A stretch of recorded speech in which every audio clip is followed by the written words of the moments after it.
मृत्यूच्या दाढेतून सुद्धा परत आणणारे हे पारायण आपण कसे करावे। नमस्कार श्रोते हो, मी संतोष आपल्या सर्वांचे चॅनलवर स्वागत करतो आहे। आणि आज आपण शिवलीलामृताचे पारायण कसे करावे याविषयी मी तुम्हाला सांगणार आहे। हे शिवलीलामृत पारायण आपल्या इच्छा आकांक्षा पूर्ण करणारे, आपल्या अडीअडचणी दूर करणारे, तसेच आपल्याला ऐश्वर्य प्राप्त करून देणारे, आपल्या मनोकामना पूर्ण करणारे, तसेच आपल्याला इच्छित जोडीदार प्राप्त करून देणारे हे पारायण, आपल्याला संतती प्राप्त करून देणारे पारायण, आपण जर कर्जाच्या दाढेत अडकले असाल तर आपल्याला कर्जमुक्त करणारे हे पारायण, तसेच एखाद्याला मृत्यूच्या दाढेतून सुद्धा परत आणणारे हे पारायण आपण कसे करावे। श्रोते हो, महादेवासाठी केलेले हे पारायण आपण कसे करावे हेच मी तुम्हाला इथे सांगणार आहे आजच्या व्हिडिओमध्ये। तर ही माहिती सांगण्यास सुरुवात करण्यापूर्वी आपल्या सर्वांना माझी एक विनंती आहे की आपले जर काही प्रश्न असतील, शंका असतील तर आपण कमेंट्समध्ये मला विचारू शकता नक्कीच। श्रोते हो, मी तुम्हाला तिथे अगदी आनंदाने तुमच्या शंकांचे निरसन करण्याचा प्रयत्न करेल।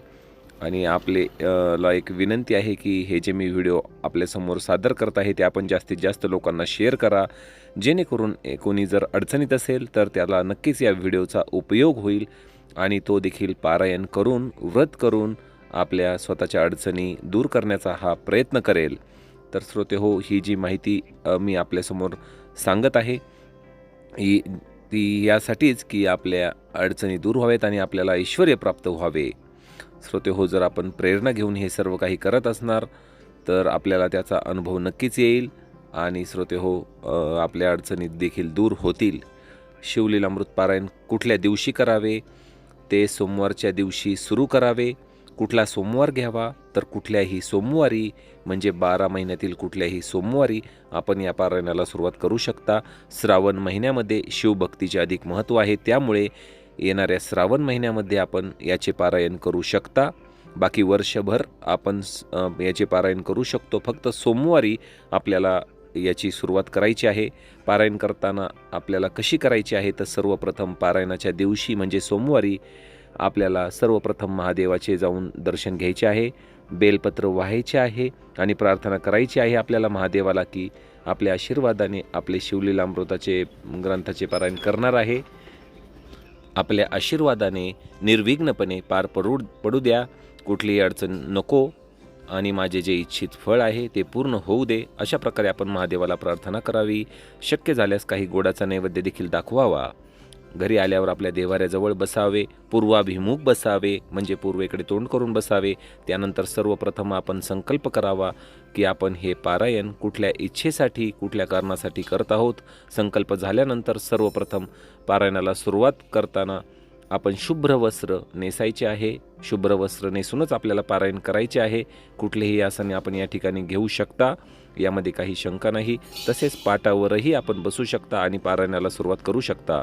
आपल्याला 7 दिवसाचे पारायण करायचे आहे। हा जो पारायण काळ असेल हा 7 दिवसाचा असणार आहे। या 7 दिवसात आपण अध्याय कशा प्रकारे वाचावे तर आपल्याला हे लक्षात घेणे गरजेचे आहे की शिवलीलामृत ग्रंथामध्ये 15 अध्याय आहेत, यापैकी 14 अध्याय अत्यंत महत्त्वाचे आहेत। 15वा जो अध्याय आहे तो नंतर त्यामध्ये जोडण्यात आलेला आहे, त्यामुळे सर्वप्रथम 14 अध्याय हे महत्त्वाचे आहेत। आपल्याला 7 दिवसाचे पारायण करायचे आहे। या 7 दिवसात प्रत्येकी 2 अध्याय आपण प्रति दिवशी वाचावे, म्हणजे पहिल्या दिवशी 2, दुसऱ्या दिवशी 2, या क्रमाने 7ही दिवस आपण 2-2 अध्याय करत 14 अध्याय पूर्ण करावेत। आणि शेवटच्या दिवशी म्हणजे सोमवारी सुरू केल्यानंतर आपले रविवारी पारायण पूर्ण होईल। 14वा अध्याय पूर्ण झाल्यानंतर आपण 15वा अध्याय नक्कीच वाचू शकता। तो अध्याय वाचून आपण हे पारायण पूर्ण करावे। याबद्दल अजूनही प्रश्न एक विचारला जातो, तो म्हणजे की कुठल्या वेळेमध्ये आपण याचे पारायण करावे। तर याची जी वेळ आहे ती महादेवाला जी प्रदोष काळाची वेळ आहे, जी आवडती वेळ आहे, ती वेळ वाचण्यासाठी अत्यंत उपयुक्त आहे। काही जणांना शक्य नसल्यास आपण सकाळी सुद्धा याचे वाचन करू शकता। पारायण करताना उपवासाचेही काही नियम आहेत, आपल्याला उपवास करणे गरजेचे आहे। एक भुक्त राहून आपण उपवास करावा। एक भुक्त म्हणजे फक्त एक वेळ खाणे।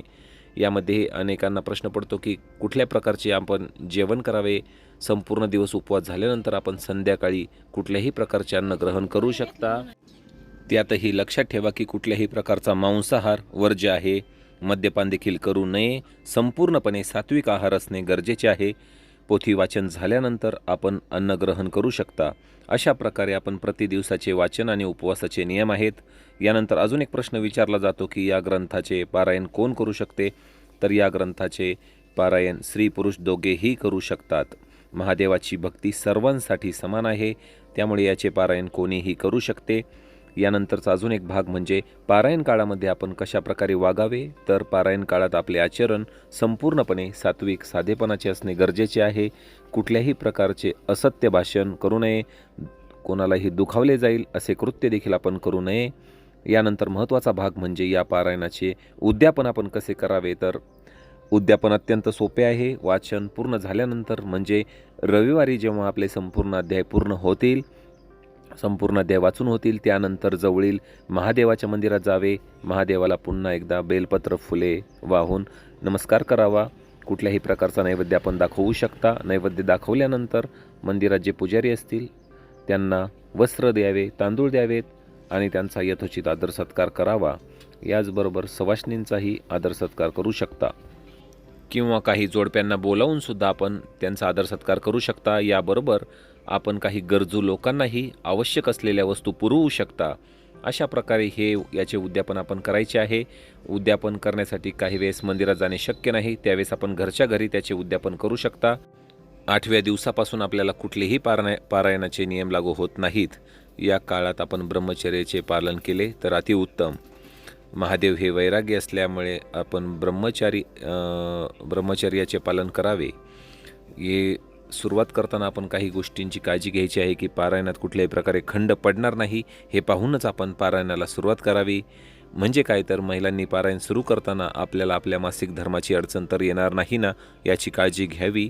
याची दुसरी काळजी म्हणजे आपण सगळ्यांनी काळजी घ्यायची म्हणजे आपल्याला कुठल्याही प्रकारचे सूतक लागणार नाही, अशी वेळ पाहूनच आपण काळजी घेणे गरजेचे आहे.